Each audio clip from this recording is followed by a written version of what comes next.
아무 잘못 없는 제가 또 오라고 하니 제가 가겠습니다.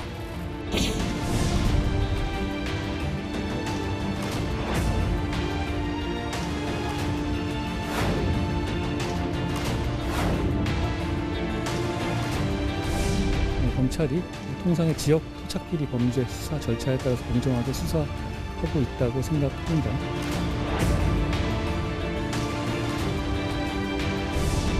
제1야당 대표의 밥 먹듯이 소환 통보를 날리고 하루 조사면 되는 것을 이틀로 쪼개겠다며 쪼개기 소환까지 하겠다고 합니다.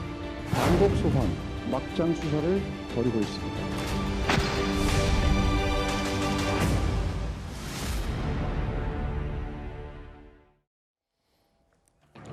보신 것처럼 민주당 이재명 대표가 이번 주말 검찰에 출석할 예정입니다. 그동안 연휴 기간 동안에라도 이재명 대표 측 주장은 많이 알려졌으니까 이번엔 수사기관인 검찰 얘기를 먼저 해보겠습니다. 2위로 준비한 그 내용 그대로인데 이따 민주당 얘기는 바로 만나보기로 하고요. 일단 검찰은 연휴 모두 반납하고 보강 수사를 진행했는데 100장에 가까운 질문지를 준비했다. 물어볼 게 많으니까 준비도 많이 했고 이런 얘기가 좀 알려졌어요. 그렇죠. 잘 아시다시피 사실 문재인 정부 때의 검찰이 시작을 했습니다. 대장동 수사를. 그런데 이재명 대표는 소환을 안 했죠. 정진상 실장만 한 번 소환하고요. 그리고 이제 나머지는 대장동과 관련한 민간업자들을 소환을 해서 구속하고 사법 처리를 하고 지금 재판이 진행 중이란 말이죠. 이재명 대표 한 번도 소환을 안 했죠. 그러니까 지금 윤석열 정부가 들어서고 나서 수사를 다시 들여다보고 있는 부분인데 그러다 보니까 이재명 대표는 이번 28일에 출두하겠다고 하는 것이 대장동과 관련한 첫 번째 소환입니다. 그러니까 얼마나 물어볼 말이 많을까 우리가 충분히 짐작할 수가 있고요. 지금 언론 보도에는 100장 가까운 질문지를 준비했다 이렇게 얘기를 하지만 실제 이재명 대표가 검찰에 들어오면 그렇게 되면 아마 100장이 아니라 훨씬 더 많은 질문을 할 가능성이 있습니다. 왜냐하면 이재명 대표가 보이는 반응 이걸 놓고 또 검찰이 추가 질문을 할 거거든요. 그럴 수도 아마 있겠죠. 그런 것들 때문에 훨씬 더 많은 양. 그러다 보니까 이제 검찰이 이게 하루 가지고서는 우리가 질문지를 다 소화할 수가 없다. 그러니까 이틀 정도는 나와줘야 된다. 이렇게 지금 주장을 하고 있는 거거든요. 그렇다 보니까 이제 나흘 전입니다. 지금 소환이. 그러니까 이번 설 연휴를 검찰이 반납할 수밖에 없는 그런 상황에 처해 있다 이렇게 생각합니다. 그만큼 물어볼 게 많다. 1년 4개월 정도 수사를 했기 때문에 100장 가까운 질문지를 준비했고 반면 변호인과 서면 진술서를 작성하는데 이 대표 측은 몰두했다. 그런데 아직 성남FC 원고무 의혹은 고검장 출신 박근택 변호사가 맡았는데 아직 대장동 의혹의 변호인이 누군지는 알려지진 않고 있거든요. 그 부분도 좀 더 봐야 되겠죠. 다음 화면을 보겠습니다. 근데 어쨌든 이 대표와 검찰 이번 주 토요일에 대략 오전 중에로 검찰 소환은 가닥이 잡힌 듯한데 원래 이 대표는 일해야 되고 그러니까 주말에 오전 10시 30분에 나가겠다고 했다가 제대로 된 조사가 불가하니까 1시간이라도 더 먼저 나와야 된다. 이 부분 때문에 아직도 좀 조율이 덜 된 것 같더라고요. 그러니까 참 이 기싸움이 보기에는 저는 검찰이 수사를 위해서 소환을 하는 것은 그냥 통상적인 얘기라고 생각합니다. 이재명 대표라고 특별하게 대우를 받을 이유는 없잖아요. 그러니까 소환 조사를 받았을 때 변호인을 통해서 검찰하고 일정을 조율하는 것은 누구나 다 하는 일입니다. 그리고 이제 상황을 보면 27일, 30일 검찰에서 던졌을 때 좀 오해가 있었어요. 언론에 먼저 보도가 되고 나서 통보를 받았던 부분들이 있어요. 그래서 이게 정치적 소환이 있나? 정치적 의도가 있나? 이런 의심을 했었고 그래서 이재명 대표가 공개적으로 그러면 27일, 30일 일해야 되니까 28일 날 나가겠다고 한 겁니다. 그러면 검찰이 28일 날은 되나 보다 라고 그냥 받아들이면 되는데 이걸 또 검찰에서 공개적으로 이 시간은 9시 30분이야, 10시 30분이야 또 1시간 가지고 기싸움을 합니다. 저는 이런 부분을 보면서 검찰이 왜 이렇게 언론 플레이를 하지? 이거는 조금 의도가 있구나. 이 이슈를 좀 살리려고 하는 거구나 라는 생각을 좀 지울 수 없었습니다. 왜 그러냐면 이재명 대표 측에 변호인을 통하든 아니면 대표실을 통하든 일정 조율하면 되잖아요. 그리고 1시간을 더 당긴다고 해서 그게 제대로 된 수사가 되고 조사가 되고 저는 이건 좀 억지 같다는 생각이 듭니다. 그래서 저는 전체적으로 봤을 때 이재명 대표는 검찰 소환, 그냥 검찰 수사를 피할 생각은 없어요. 지금 현재. 그러니까 그냥 떳떳하게 나가서 조사받고 검찰도 100장이든 200장이든 준비해서 질문을 하면 되는 겁니다. 다만 보면은 지금 이재명 대표의 수사들을 문재인 정부 때 시작된 거라고 하지만 윤석열 정부 때 한동훈 장관께서 검찰총장을 임명하기 전에 중앙지검, 수원지검, 성남지청 그 수사 라인을 다 교체하죠. 그러면서 결과가 서로 달라지고 있다.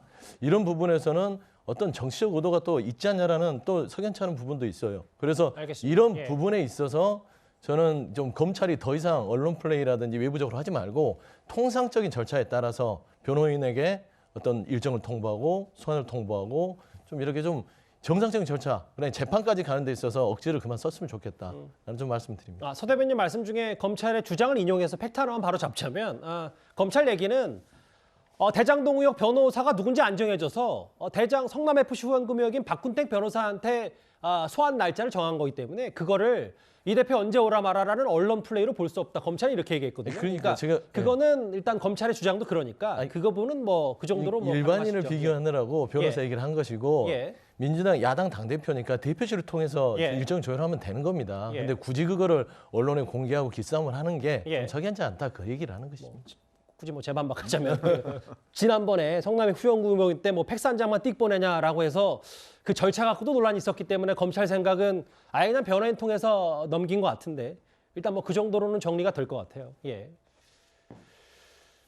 그리고 민주당은요 계속해서 뭐 하루면 충분하다, 이틀 조사해야 된다 이런 쪼개기 소환을 문제 삼고 있습니다. 하루면 될 일 조사를 왜 이틀씩 하냐, 혹은 이재명 대표 혐의 하나하나를 다 각기 다른 검찰청에서 부르냐, 이런 문제 제기를 하고 있는 겁니다.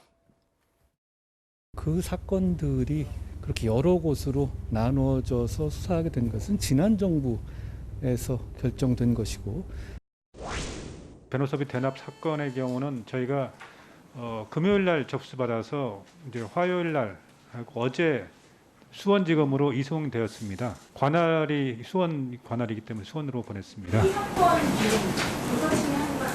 저희가 하는 것보다는 관할이 더 그쪽에 더 맞을 것 같아서 그쪽으로 이송했습니다. 당시에 지금 화면에 보셨던 것처럼 이정수 서울지검장이 다 이런저런 이유로 각 사건들 혐의마다 이제 이 대표 혐의마다 다 이렇게 나눠놓은 걸 야당에서는 왜 이걸 다 쪼개놨냐, 그래서 하나하나 망신 주게 하는 거 아니냐, 이렇게 좀 얘기를 하고 있어요. 우선 이재명 대표가 왜 하면 될 걸 왜 자꾸 그러느냐라고 이야기를 하시는데, 검찰 수사를 이재명 대표가 하나요? 검찰 수사는 검사가 하는 거 아니겠습니까? 이 주도권은 기본적으로 검찰에 있습니다. 자, 검찰이 얼마나 물어볼 것인지 할 것인지 결정하는 게 검찰이잖아요. 그러면 이재명 대표 수사가 나갈 필요가 없죠. 본인이 내가 봤을 때는 이건 뭐 잠깐 하면 된다라고 이야기를 하는데, 세상에 그런 수사가 세상에 어디 있습니까? 다 수사라는 거는 검사가 주도돼서 하고 기소 여부를 검사가 판단하는 게 우리 헌법 정신 아니겠습니까? 그거는 수사기관의 판단이다 이 말씀이십니까? 그렇죠. 그거는 예. 이재명 대표가 판단할 문제가 아닙니다. 내가 판단해 보니까 나는 아무 죄 없어, 나는 잠깐만 수사받으면 돼라고 하는 거는 이건 있을 수가 없는 일이고, 지금 뭐 특권을 안 받겠다고 이야기하시는데 토요일 날 수사받는 것도 이게 특권입니다. 왜냐하면 검찰의 업무 시간이 아니지 않습니까? 토요일 날이라는 것은 토요일 날 직원들이 다 나와서 조사받는 거거든요. 그렇기 때문에 그는 본인이 특권을 행사하시는 거고, 이 수사기관도 그렇습니다. 예전에는요 대검 중수부라는 데가 있었습니다. 예. 보통 이런 유명 인사나 중요한 수사는 대검 중수부가 모든 수사를 다 맞춰서 하는 거죠. 왜냐하면 이번 사건은요 다 연결되어 있습니다. 자, 왜냐, 지금 대장동 사건에 김만배 씨가 또 이 돈거래를 쌍방울과 했습니다. 예. 쌍방울과 해서 이 돈 자체가 또 변호사비 대납 의혹으로 이어지고 있어요. 모든 게 연결되어 있는 수사입니다. 근데 딱딱 떨어지다 보니 어떤 피해자는 하루는 중앙지검 나갔다가 하루는 수원지검 갔다가 하루는 성남지검 갔다가, 자, 그러면 조사를 받는 사람이나 등등의 입장에 비춰봤을 때는 한 군데서 조사하는 게 다 유리한 거 아니겠습니까? 예. 왜냐하면 한 번만 출두하면 되니까. 근데 지금 이 관련된 사람들은 하루는 어디 나가야 될지, 중앙지검에 가야 될지 성남지청에 가야 될지 다 헷갈리고 있는 상황이고, 검사들도 똑같은 사건을 중복해서 수사하는 거거든요. 예. 서로 이 간의 어떤 커뮤니케이션이 원활하지 않으면 다 별도로 지금 수사하는 거잖아요. 그러면 이런 보통의 사건 같은 경우는 서울중앙지검에 있는 반부패부가 모두가 다 엮어서 수사하는 것이 저는 순리라고 보는 것인데, 예. 지금 각각에 다 분산되어 있다 보니까 수사 역량도 다 분산되어 있고, 이 관련자는 또 이 굉장히 불편하고 예. 모든 문제가 다 있는 거거든요. 결국은 지난 문재인 정부 때 이걸 뿔뿔이 흩어져 놓음으로 인해서 수사를 통제하기 쉽게끔 그래 한 게 아닌가라는 의문이 있습니다. 그러니까 이 의원께서 말씀하신 부분은 애초에 당시에도 쪼개나서 문제였다. 수사가 일원화되지 못하고 수사의 능률성이 떨어졌다. 근데 그 부분도 감수하고라도 당시 뭐 문재인 정부 전 정권 꼭 비교하지 않으라. 과거 검찰이 분명히 그렇게 해놓은 걸 지금의 야당이 그 쪼개기 아니냐. 왜 건 바이 건마다 조사하냐. 이걸 문제 삼는 건 말도 안 된다는 말씀이십니까? 그렇죠. 왜냐하면 이걸 모아놓으면 편하죠. 이재명 대표 입장에서도 한 군데만 나가면 되지 않습니까? 하루는 성남지청 갔다가 하루는 중앙지검 갔다가 좀 있으면 또 수원지검 가야 되고 이렇게 복잡할 리가 없는 거죠. 예, 일단 알겠습니다. 토요일에 검찰에 나오기 때문에 여러 또 이 대표의 메시지가 있겠죠. 그리고 설 연휴 직전 알려진 이 대장동 일당의 공소장에는요. 검찰은 이재명 대표가 당시의 특혜와 뇌물 제공 약속을 눈 감아주고 승인까지 했다 이렇게 못 박았습니다. 저희 뉴스탑10 첫 출연하시는 김지진 변호사님. 네. 김 변호사께서는 이 공소장에 나와 있는 부분, 2014년과 2015년에 이재명 측에 지분의 절반 정도를 제공하겠다. 뇌물 약속을 공식화했다. 이 처음이다. 이 부분에 좀 많은 의미 부여를 하셨는데 개인적으로는 어떻게 좀 생각을 하세요? 네, 저도 그렇게 생각을 합니다. 그러니까 공식적으로 이제 뇌물죄를 이제 이재명 대표한테 적용하겠다. 이제 그렇게 나온 거죠. 그래서 내용을 보면 이제 김한배 지분 중에 절반, 한 428억 정도를 이제 제공을 하겠다 하고 요걸 이제 유동규 실장을 통해서 정진상한테 보고를 하고 예. 그리고 이재명 대표가 요걸 이제 성남시장이 최종 승인을 했다 이거거든요. 결국 형법상에 이제 뇌물죄, 그러니까 뇌물 수수 약속도 결국 직접 뇌물죄에 해당하기 때문에 예. 직접적으로 뇌물죄를 적용하겠다 이런 메시지로 볼 수 있고요. 이게 왜 의미가 있냐 하면 지금까지 이제 이재명 대표에게 문제가 됐던 죄목들 있잖아요. 제3자 뇌물죄, 뭐 예. 공직선거법 위반, 또 업무상 배임죄 이것들이 물론 그것 자체도 굉장히 큰 죄입니다. 나중에 뭐 이것만 다 합쳐도 무기징역 이상 나올 수도 있어요. 예. 근데 이게 나중에 최종적으로 정치적인 논란이 될 가능성이 굉장히 큰 죄들이에요. 왜냐하면 뭐 공직선거법만 보더라도 이거 그거잖아요. 예전에 이제 건설교통부가 뭐 압력을 행사했다. 이거 사실 일반 대중한테 큰 관심이 없습니다. 그다음에 업무상 배임죄 같은 경우에도 계속해서 이재명 대표의 논리는 성남시를 위해서 했다. 나를 위해서 한 게 아니다. 이 논리로 지금 빠져나가고 있죠. 예. 그다음에 대장동 사건 같은 경우에도 계속해서 지금 본인이 이제 성남시를 위해 일했다고 주장하면서 이 방어 논리를 펴고 있거든요. 그렇기 때문에 근데 이제 직접적으로 뇌물을 받았다. 이게 나중에 확실해지면은 개인적으로 돈을 받은 부분이 있기 때문에 어떤 정치적인 논란거리를 만들 가능성이 굉장히 줄어듭니다. 그렇기 때문에 최종적으로 검찰도 지금까지 준비를 하고 있다가 이제 결국 뇌물죄라는 건 어떻게 보면 개인적인 법익이거든요. 예. 그러니까 제3자가 개입할 여지가 좀 적어요. 그렇기 때문에 지금까지 검찰도 이 부분에 굉장히 좀 공을 많이 들였던 것 같고 이번 공소장에도 이제 뇌물 약속, 결국에 뇌물을 직접적으로 수수했다. 이 부분을 명시함으로써 이제 이재명 대표가 나중에 또 기타 죄목들이 뭐 어떤 정치적인 논란을 가질 만한 죄목들이지만 이 직접적인 뇌물 수수는 그럴 가능성이 굉장히 적기 때문에 그런 부분에서 굉장히 큰 의미를 가지고 있다. 이런 부분이 될 것 같습니다. 유동규 전 본부장이 해당 제안을 정진상 전 실장을 통해 이재명 대표에게 보고했게 승인했다. 뇌물 약속을 못 박았다. 이 부분이 처음이기 때문에 그 얘기를 해주셨는데 다음 화면을 볼게요. 그런데 이렇게 많이 이 대표의 이름이 등장하는데 왜 공범으로 적시되지 않았는지 이 부분을 많이 궁금해하시거든요. 그러니까 기존에 이제 적시된 내용들을 보면은 지금까지 뇌물죄를 직접적으로 적용하기 전에는 이제 부패방지법이나 이런 예. 부분들을 지금 정진상이나 유동규한테 적용을 해왔습니다. 왜냐하면 부패방지법 같은 경우에는 이제 공무원이 어떤 개인적인 비밀을 활용해가지고 다른 사람한테 특혜를 줬다. 이제 대장동 케이스가 그런 거거든요. 예. 그런 경우에는 이제 예를 들어 공범으로 나중에 이제 엮기가 굉장히 좋습니다. 그래서 그때도 공소장에 보면 공범이라는 명시적인 얘기는 없지만 이재명 대표가 정치적 공동체다. 예. 이 부분에 대해서는 계속해서 언급을 하고 있거든요. 그러니까 이런 부분이 최종적으로는 뭐 기타 뭐 부패방지법이나 뭐 배임이나 기타 이런 부분에 있어서도 단순히 공범으로 엮기 위한 사전 포석이었고 알겠습니다. 이제 지금 최종적으로 뇌물죄가 언급이 됐잖아요. 이거는 예. 이재명 대표가 뇌물을 약속하면서 본인이 직접 받았다. 이 부분이 이제 추가가 된 거죠. 서 대변인님 뭐 말씀하셨던 것처럼 김지진 변호사께서 근데 야당에서는 아니 이렇게 많이 언급되는데 왜 공범으로 적시하지 않은 것도 아무리 이 대표를 직접 소환하지 않았더라도 뭐 공소장 내용이 일방 주장 아니냐 이렇게 얘기를 하고 있더라고요. 그건 상식적으로 그렇죠. 그러니까 지금 검찰이 12일 날 대장동 일당에 대해서 기소를 하면서 공소장을 발부했는데 그 공소장 내용을 보면 12일 날 한 게 20일 날 지금 국민의힘 모 의원실을 통해서 언론에 보도가 됩니다. 예. 근데 이 공소장 내용을 보면 이게 정진상, 김용 두 분의 증언이나 이런 거는 하나도 안 들어가고 유동규 씨의 증언을 거의 토대로 해서 공소장을 씁니다.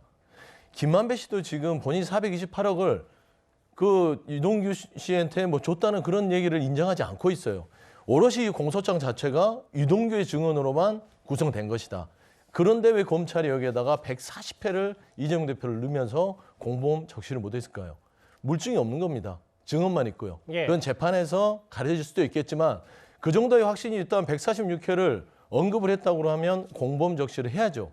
저는 제가 봐서는 단지 공소를 유지하기 위한 하나의 그냥 언론 플레이를 하기 위한 하나의 그 구체적인 내용만 넣은 것이고 최근에 보면 그렇습니다. 검찰이 두 가지를 하고 있어요.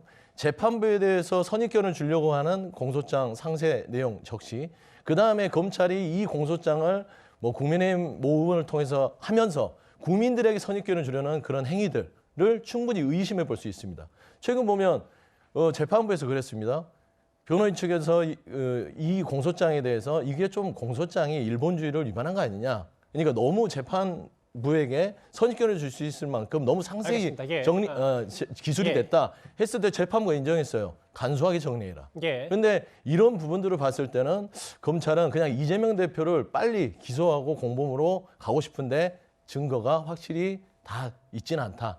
저는 그런 부분에서 아마 공범 적시를 못했다고 봅니다. 선입견이라는 단어를 많이 쓰셨는데 그 부분은 잠시 뒤에 또 저희가 논의를 할 테니까 그 부분 제가 다시 여쭤볼게요. 그 최병무 의원님. 근데 결국은 최 의원님께 질문 드리고 싶었던 얘기는 검찰은 결국 그럼에도 공소장에 자세히 다 적은 부분이 그로부터 이재명 대표가 당시 시장이 직접 받은 돈이 1원도 없다고 하더라도 대장동으로 정치적인 이득을 또 상당히 얻었고 피해는 다 대장동의 원주민들이 입었다. 이거를 좀 강조하고 싶었던 것 같습니다. 아니 이 전체적인 맥락을 보면 이게 무슨 뭐 이 공소장이 판사한테 선입견 주려고 한다고 판사가 그 잘못된 그 어떤 사실관계를 가지고서 선입견을 가질까요? 판사가 뭐 이런 문제 한두 번 들여다보겠습니까? 예.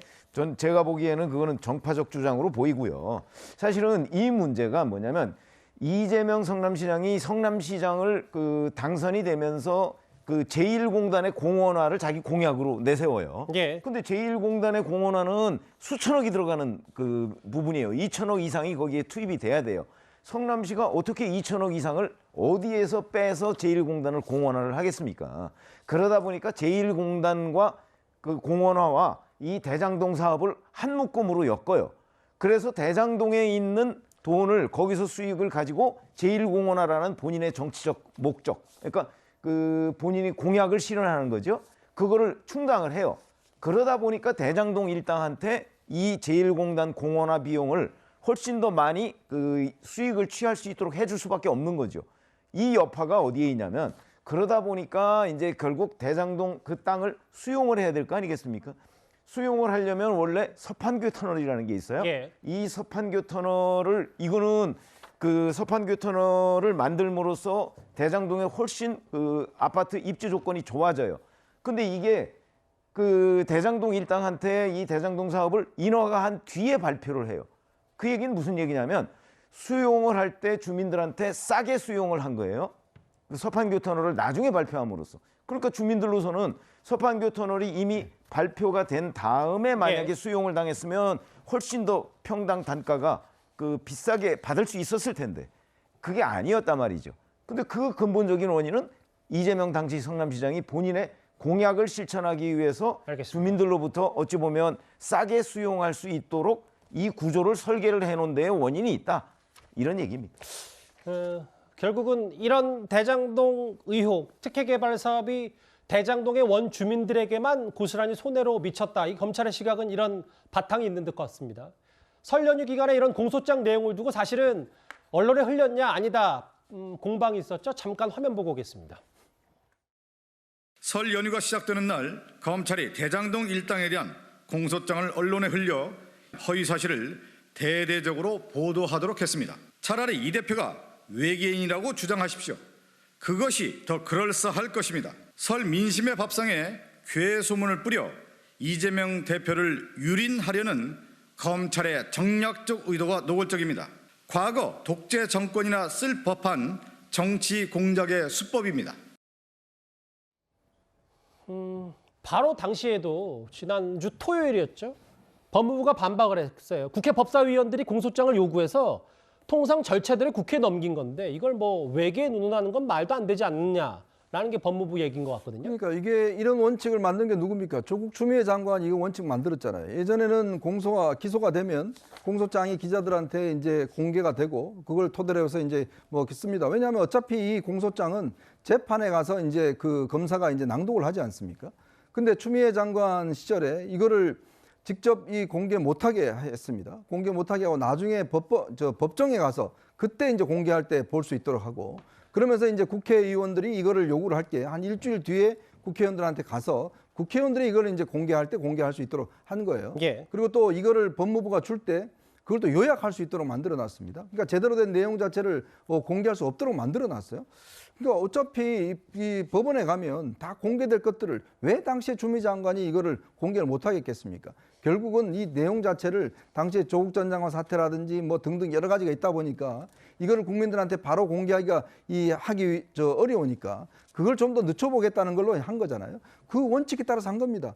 지금 그래서 법사위원들이 이 자료를 받아서 결국 기자들한테 이 공개를 한 것인데 예. 그걸 흘렸다. 괴소문이다. 아니 세상에 기소장을 괴소문으로 쓰는 검찰이 있을까요? 검찰은 이 공소장에 자기들이 수사한 내용에 대한 것들을 했습니다. 만약 이게 공소장이 거짓말이 있거나 괴소문이 있다 그러면 이 재판에 신뢰를 받겠습니까? 예. 근데 지금 물론 이거 자체가 뭐 공개되니까 아마 민주당 입장에서는 입장이 곤란하니까 저렇게 이야기했는지 모르겠지만 사실관계를 명확히 해야죠. 아니 언제 그 언론들이 흘리는 거를 받아서 그냥 쓰는 게 아니지 않습니까? 절차에 따라서 온 거를 갖다가 합법적으로 하는 거를 기사를 쓴 것이고 괴소문이라 이야기한 것도 기소장을 괴소문이라 이야기하면 예. 검찰은 그럼 뭐 괴소문을 만드는 곳인지 그거 저는 좀 동의할 수 없습니다. 아까 선입견이라는 단어를 쓰셔서 실제로 뭐 이현정 의원 주장은 결국은 절차대로 한 것뿐인데 이거를 설 연휴 직전에 뭐 선입견을 주기 위해서 언론에 흘렸다.